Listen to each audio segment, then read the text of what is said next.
μαγαζί είναι δικό σου ή θα έκανες σε ανάλογη περίπτωση. Και οι αναμνήσεις με τις οποίες φεύγω τουλάχιστον είναι οι καλύτερες.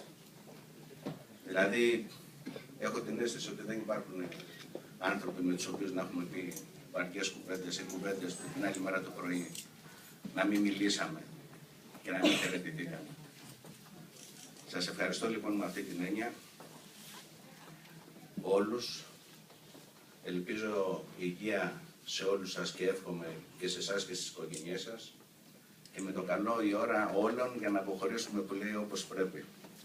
Σας ευχαριστώ και πάλι.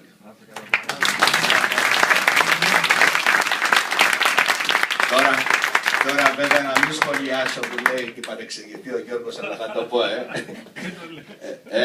Λοιπόν, με κουσιάκι έπιασα δουλειά, με κουσιάκι φεύγω. Τυχαίο που λέει. 2 χρόνια ήταν με τον πατέρα σου Γιώργο, κάποτε σε ιδιωτική εταιρεία, 2 χρόνια είναι και μαζί σου.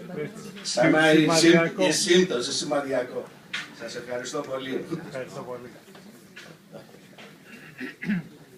Λοιπόν, από τη σειρά μου, με τη σειρά μου μάλλον, θέλω να ευχαριστήσω τον Παναγιώτη για το έργο το οποίο πρόσφερε. Με τον Παναγιώτη γνωριζόμαστε αρκετό χρόνο. Μας ένωσαν πολλά πράγματα στον αγώνα που κάναμε για να εξυπηρετήσουμε τους πελάτες. Όταν έφτασε η στιγμή της βαθμολογίας πέρσι τέτοιο καιρό, ανακοίνωσα σε όλους τους υποδιευθυντές που είχα ότι θα σας βαθμολογήσω με διπλό τρόπο. Ο ένας θα είναι όπως σας ήξερα από την προηγούμενη διεύθυνση που εξυπηρετούσαμε τους μεγάλους πελάτες και ο άλλος είναι για το εξάμηνο που σας τρέχω ως υποδιευθυντές μου.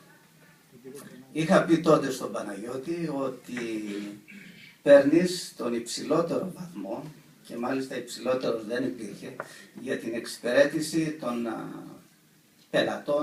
πελατών του οργανισμού.